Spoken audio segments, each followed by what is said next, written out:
بسم اللہ الرحمن الرحیم۔ شروع اللہ کے نام سے جو بڑا مہربان اور نہایت رحم کرنے والا ہے۔ رات کو سوتے وقت 121 مرتبہ پڑھ کر تکیے کے نیچے پھونک مار کے سو جائیں، پھر صبح انشاءاللہ تعالی دولت کا ایسا زبردست طوفان آئے گا کہ آپ کے آگے پیچھے دولت ہی دولت ہوگی۔ جو بھی دل میں سوچا ہوگا وہ فوراً ہو جائے گا انشاءاللہ تعالی۔ محترم ناظرین کرام، آج کا یہ وظیفہ انشاءاللہ تعالی آپ کو لاکھوں کروڑوں کا مالک بنا دینے والا وظیفہ ہے۔ یہ وظیفہ کرنے سے آپ کے گھر میں، کاروبار میں انشاءاللہ تعالی اللہ پاک برکت، فضیلتیں اور وسعتیں پیدا فرمائے گا۔ آپ لوگ اپنی کسی بھی مشکل کے لیے، کسی بھی حاجت کے لیے، کسی بھی پریشانی کے لیے رات کو یہ آیت مبارک کا 121 مرتبہ پڑھ کر تکیے کے نیچے پھونک مار کر سو جائیں، پھر صبح تکیہ اٹھا کر دیکھیں گے تو انشاءاللہ دولت ہی دولت ہوگی۔ مختلف احادیث مبارکہ کا مطالعہ کرنے سے پتہ چلتا ہے کہ بظاہر چھوٹی چھوٹی نیکیوں پر بڑے بڑے اجر و ثواب کی بشارتیں ہیں، اور اسی طرح کچھ اعمال ایسے بھی ہیں کہ بظاہر تو دیکھنے میں بہت بڑے بڑے لگتے ہیں مگر اللہ تعالیٰ کے ہاں قبول و منظور نہیں ہوتے، کیونکہ وہ سب اعمال دنیا کو دکھانے کے لیے ہی کیے ہوتے ہیں۔ لیکن اس کے برعکس کئی ایسے اعمال بھی بتائے گئے ہیں کہ جن کا بہت زیادہ اجر و ثواب تو ہے ہی، اس کے ساتھ ہی رزق میں وسعت، برکت، کشادگی اور اللہ تعالیٰ کی خوشندی ملتی ہے۔ انہی نیک اعمال میں سے کوئی بھی ایسا نیک عمل کیا جائے جو کہ صرف اور صرف اللہ پاک کو ہی راضی کرنے کے لیے کیا جائے اور سچے دل سے کیا جائے تو اللہ پاک اس سے بہت خوش ہوتا ہے، پھر اس بندے کی ہر خواہش پوری ہو جاتی ہے۔ ناظرین کرام، رات کو سونے سے پہلے یہ ایک آیت مبارکہ صرف 121 مرتبہ پڑھنے کے بعد تکیے کے نیچے پھونک مار کر سو جایا کرنا، پھر اللہ پاک آپ کے لیے ایسے غیبی اسباب پیدا کر دے گا کہ آپ کی ہر پریشانی خود بخود ہی دور ہو جائے گی اور ہر خواہش پوری ہو جائے گی۔ جس دن سے آپ اسے پڑھنا شروع کریں گے تو پھر آپ اس آیت مبارک کے کمالات دیکھ کر خود بھی حیران رہ جاؤ گے۔ غیب سے ہی آپ کے بگڑے کام سنورتے جائیں گے، کیونکہ اللہ پاک جب بھی کسی انسان پر اپنا فضل و کرم کرتا ہے تو انسان کی عقل دنگ رہ جاتی ہے، اور اس انسان کو بھی سمجھ نہیں آتی کہ میرے سارے کام کیسے خود بخود ٹھیک ہو رہے ہیں۔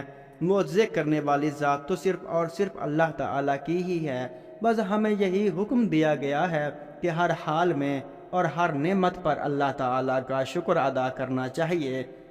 ناظرین کرام، کبھی کبھی زندگی میں ایسے حالات بھی پیدا ہو جاتے ہیں یا ایسے مراحل بھی آ جاتے ہیں کہ جب انسان کہتا ہے کہ میں تھک چکا ہوں اور برے حالات نے مجھے چاروں طرف سے گھیر لیا ہے، پھر وہ انسان ہر چیز سے مایوس ہو جاتا ہے اور اسے اس مصیبت سے نکلنے کی کوئی صورت بھی نظر نہیں آتی۔ لیکن میرے محترم ناظرین کرام، آپ کبھی بھی اللہ کی رحمت سے، شفقت سے مایوس اور نا امید مت ہوا کریں اور اللہ پاک سے مانگا کریں، اور جب اللہ پاک کی رحمت ہوگی پھر آپ کی بڑی سے بڑی جو بھی پریشانیاں ہیں، دکھ تکلیف ہیں، وہ سب دیکھتے ہی دیکھتے حال ہو جائیں گی، یعنی کہ ختم ہو جائیں گی۔ اور یہ تو آپ کو معلوم ہی ہے کہ اللہ پاک تو ہمیشہ یہی چاہتا ہے کہ اس کا بندہ صرف اس کی طرف رجوع کرے، صرف اس کی عبادت کرے، اسی سے مانگے اور اسی سے سوال کرے اور کسی دوسرے کو اس کا شریک نہ بنائے۔ جب انسان یہ کرتا ہے اور صرف اللہ پر ہی توکل کرتا ہے اور اسی سے مانگتا ہے تو پھر اللہ بھی وہاں سے راستے بناتا ہے جہاں سے انسان سوچتا بھی نہیں ہے۔ قرآن پاک سورۃ الطلاق آیت نمبر 3 میں ارشاد باری تعالی ہے، ترجمہ: اس سے رزق دیتا ہے جہاں سے اسے گمان بھی نہ ہو، اور جو اللہ پر بھروسہ کرتا ہے تو وہی اس کو کافی ہے۔ بے شک اللہ اپنا حکم پورا کرنے والا ہے۔ اللہ نے ہر چیز کے لیے ایک پیمائش مقرر کر دی ہے، اسی لیے ناظرین کرام، ہمارے پاس چاہے کچھ ہے یا نہیں ہے، چاہے ہمارے کوئی اعمال ہیں یا نہیں ہیں، لیکن ہمارے پاس ایک سب سے بڑی طاقت بھی ہے، اور وہ لازوال طاقت دعا کی طاقت ہے۔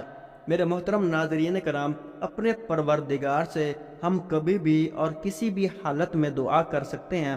وہ ہر وقت ہماری دعاؤں کو سنتا ہے۔ سچے دل سے مانگی گئی دعاؤں میں بہت اثر ہوتا ہے، اور جب سچے دل سے مانگی گئی دعائیں رنگ لاتی ہیں تو اپنی دکھ بھری زندگی میں جو انسان بالکل مایوس ہو جاتے ہیں، ان کی زندگیوں میں بھی خوشیوں کے رنگ بھر جاتے ہیں۔ اللہ پاک غیب سے ان کے لیے وسائل بھی پیدا کر دیتا ہے اور اللہ پاک ان کی تمام مشکلات بھی ختم کر دیتا ہے۔ اس لیے ہمیشہ یہی سوچ اور یہی خیالات نہ رکھا کرے کہ میں جب بھی دعا مانگوں تو اپنی اوقات ہی دیکھ کر مانگوں۔ ناظرین کرام، یہ ٹھیک نہیں ہے، کیونکہ اس وقت آپ اپنی اوقات مت دیکھا کرو، بلکہ آپ اپنے رب کی شان دیکھ کر مانگا کرو۔ صرف اور صرف اللہ کریم سے ہی مانگا کرو، کیونکہ اللہ پاک کی ذات بڑی ہی عظیم ذات ہے۔ وہی اکیلا ہے جو سب کو سب کچھ عطا کر دیتا ہے، پھر ہم وہی مانگ لیتے ہیں، اب چاہے وہ چیز ہمارے لیے فائدہ مند ہو یا نقصان دہ ہو۔ لیکن اللہ پاک ہمیں وہ عطا کرتا ہے جو ہمارے لیے بہتر ہوتا ہے، اور وہ بھی اپنے فضل و کرم سے عطا فرماتا ہے جو ہم نہیں مانگ سکتے۔ جیسے ایک ماں اپنی اولاد کے لیے ہر وہ چیز لانے کی کوشش کرتی ہے جو کہ نہ صرف اس کی اوقات میں ہوتی ہے، اور جو چیز کی خواہش اس کی اولاد کرتی ہے اور جس کی ضرورت اس کی اولاد کے لیے ہوتی ہے، لیکن ماں وہ چیز بھی لاتی ہے جو اولاد نہیں بھی مانگتی۔ لیکن اللہ تعالیٰ تو 70 ماؤں سے بھی زیادہ اپنے بندے سے پیار و محبت کرتا ہے۔ جب ایک ماں اپنی اولاد کے لیے اتنا کچھ کر سکتی ہے تو پھر اللہ تعالیٰ اپنے بندے کی ضرورتوں کو بغیر مانگے کیسے پورا نہیں کرے گا۔ جب ایک ماں اپنی اولاد کے لیے یہ دنیا کی ہر خوشی دلا سکتی ہے تو اللہ پاک تو عظیم ذات ہے، وہی تو قادر مطلق ہے، اسی کے اختیار میں ہر چیز ہے، اور وہ اپنے بندے کو کبھی مایوس نہیں کرتا۔ اللہ پاک ہمیں وہی دیتا ہے جو کہ ہمارے لیے اچھا اور مناسب ہوتا ہے۔ تو اس لیے جب بھی آپ کے مسائل بڑھنے لگیں، جب بھی دکھ تکلیف اور بڑے حالات آپ کو گھیرنے لگیں، تو کچھ اور کرو یا نہ کرو، لیکن اپنے رب تعالیٰ کی طرف ضرور متوجہ ہو جائیں، اور صرف اپنے رب کی طرف چلے جاؤ، کیونکہ دلوں کو جو راحت و سکون ملتا ہے وہ صرف اللہ کی یاد سے ہی ملتا ہے، اسی کی عبادت سے ملتا ہے۔ اگر آپ کو آزمائشوں نے گھیر رکھا ہے تو یاد رکھو، آزمائشیں مشکلات اللہ کے نیک بندوں پر ہی آتی ہیں، اور آزمائش اللہ تعالیٰ اپنے من پسند شخص پر ڈالتا ہے۔ تو بس اللہ کو یاد کیا کرو، اور جب آپ ہر مشکل، ہر پریشانی، ہر دکھ خوشی اور غمی میں بھی اللہ کو یاد کرو گے تو انشاءاللہ اللہ پاک کے فضل و کرم سے آپ کے تمام مشکلات بھی ختم ہو جائیں گی، اور ہر مشکل کا حل بھی خود بخود نکلے گا۔ جب آپ اپنے اللہ کو پکارتے ہو تو وہ ضرور سنتا ہے۔ اللہ پاک بڑا ہی غفور الرحیم ہے، صرف اسی کو پکارو اور صرف اسی کے آگے جھکا کرو، اور اللہ پاک ایسے ایسے راستے بنا دے گا جو آپ نے کبھی سوچا بھی نہیں ہوگا۔ میرے محترم ناظرین کرام، آج کا جو ہمارا وظیفہ ہے، آپ رات کو سونے سے پہلے اس تسبیح کو 1 مرتبہ سچے دل سے پڑھ لیا کرو، پھر آپ اپنے اوپر اور تکیہ کے نیچے پھونک مار کر سو جایا کرو۔ یقین جانو پھر انشاءاللہ اللہ تعالیٰ رزق کا ایسا دروازہ کھولے گا کہ آپ لوگ حیران رہ جاؤ گے۔ اللہ پاک بڑا ہی مہربان رب ہے۔ اللہ پاک اپنے بندے سے بڑی محبت کرتا ہے، لیکن یہ ہم ہی ہوتے ہیں کہ جب ہمارے پاس ہر چیز ہوتی ہے تو ہم اللہ تعالیٰ کی عبادت کو بھی بھول جاتے ہیں، مگر جو ہی ہم پر برے دن آتے ہیں یا کوئی دکھ تکلیف آتی ہے تو ہم خوب اللہ کو یاد کرتے ہیں، اس کی عبادت کرتے ہیں، اور پھر خوب دعائیں کرتے ہیں۔ ایک ہاتھ میں تسبیح پکڑی ہوتی ہے، مسجد میں جا کر ماتھے رگڑتے ہیں، پھر اللہ پاک کرم فرماتا ہے اور ہمارا مسئلہ حل ہو جاتا ہے۔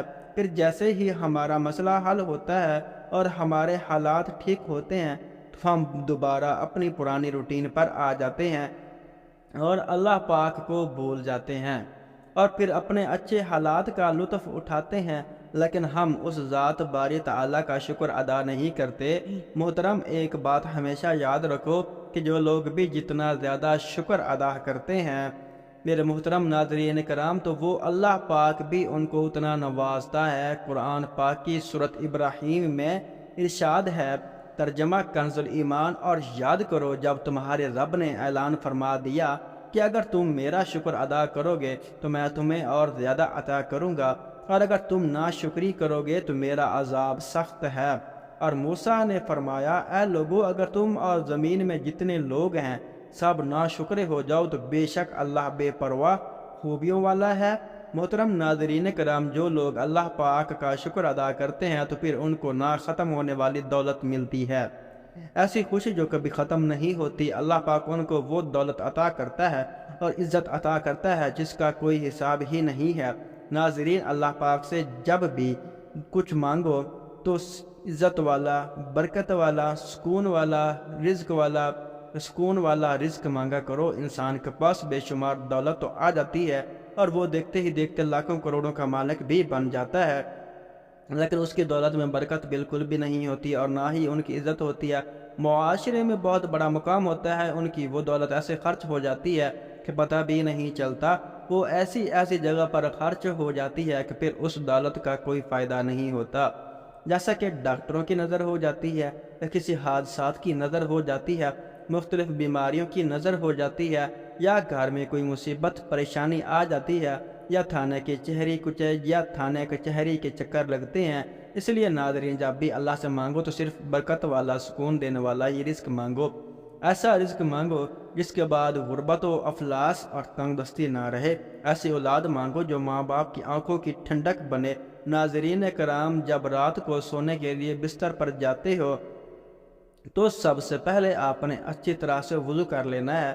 میرے محترم ناظرین کرام، وضو میں رہا کرو۔ وضو میں رہنے سے بہت ہی فضیلتیں، بہت ہی برکتیں ملتی ہیں۔ سب سے پہلے آپ ایک مرتبہ اعوذ باللہ من الشیطان الرجیم پڑھیں، پھر ایک مرتبہ بسم اللہ الرحمن الرحیم پڑھیں۔ اس کے بعد آپ نے اول و آخر 3 مرتبہ درود ابراہیمی پڑھ لینا ہے، پھر 100 مرتبہ الحمدللہ الحمدللہ الحمدللہ پڑھیں۔ اس کے بعد 121 مرتبہ سبحان اللہ و بحمدہ سبحان اللہ العظیم و بحمدہ استغفر اللہ پڑھ لینا ہے، اور آخر میں پھر 3 مرتبہ درود ابراہیمی پڑھنا ہے۔ یہ مکمل کر کے وہ تسبیح آپ نے اپنے تکیہ کے نیچے رکھ لینا ہے، اور پھر اپنے اللہ سے دعا کر کے درود پاک پڑھ کر سو جائیں۔ آپ لوگ اس عمل کو روزانہ کر لیں تو بہتر رہے گا۔ اگر روزانہ نہیں کر سکتے تو جس دن آپ کو وقت ملے آپ کرنا چاہیں تو کر سکتے ہیں، لیکن اس وظیفے کے لیے ایک ہی شرط ہے کہ باوضو حالت میں یہ وظیفہ کرنا ہے۔ ناظرین کرام، یہ وظیفہ انشاءاللہ تعالی آپ کی قسمت کو چمکا دے گا، آپ کے تمام مشکلات کو ختم کر دے گا، اور پھر سے ایسے وسائل پیدا ہوں گے کہ آپ نے سوچا بھی نہیں ہوگا۔ آخر میں دعا ہے کہ اللہ تعالیٰ اپنے پیارے حبیب حضرت محمد مصطفیٰ صلی اللہ تعالیٰ علیہ وآلہ وسلم کے صدقے ہمارے گناہ معاف فرمائے۔ اللہ پاک ہمیں پکا اور سچا مسلمان بنائے، ہمیں 5 وقت کی نماز بجماعت عطا کرنے کی توفیق عطا فرمائے، اور ہمیں دنیا اور آخرت دونوں جہانوں میں بھلائی نصیب فرمائے، آمین ثم آمین۔ ناظرین، مزید اسلامی وظائف کے لیے ویڈیو کو لائک اور چینل کو سبسکرائب کر دیں، اور اپنے رزق میں وسعت اور برکت کے لیے اللہ پاک کے 99 ناموں میں سے ایک نام کمنٹ باکس میں لازمی شیئر کریں۔ جزاک اللہ خیر۔ اللہ پاک آپ کو جزائے خیر دے۔